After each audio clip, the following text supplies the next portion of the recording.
And I want to share a letter from Kathi at the Discovery Community Care in my community. She wrote to me, so frustrated with this government. I want to read her words. They need to be heard. Towards the end of 2023, we noticed a significant shift in those reaching out for food support. It was no longer only those who are unemployed or experiencing homelessness or who are struggling with mental health challenges. The biggest demographic shift was now those working, but they cannot make ends meet. The working poor category has been the biggest growth demographic for us in 2024. We are now helping more families, whereas historically our households may have represented predominantly singles or smaller households.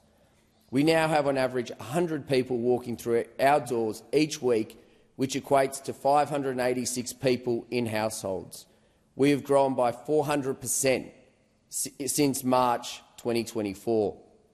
The recent funding offered by the government for food relief has landed with OzHarvest, Second Bite and the larger organisations, which I'm sure they all need also. However, the organisations at the grassroots level who are at the coalface, interacting with the people, putting food on the tables for families and giving hundreds of thousands of unpaid hours to make this possible, also need funding that doesn't require us to jump through hoops and give copious hours to do so, only to often be overlooked for the bigger activities when we are already time poor. An example of the struggles of my community, which the Treasurer and the Prime Minister seem immune to. They're focused on tax credits and anything but helping the Australian people. And to make it worse for Kathi and our community, the program of government funding that she referred to, Deputy Speaker, was $14 million that the government put out into the community to help those in need. At the exact same time, when we look at the priorities of the government, that they committed that $14 million, they also committed $40 million to sell the Stage 3 tax cuts.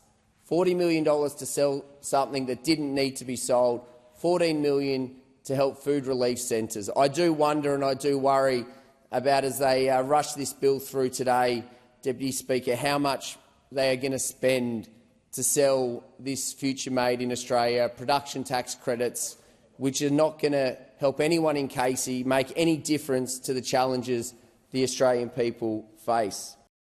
Authorised by Aaron Violi, Liberal Party, Lilydale.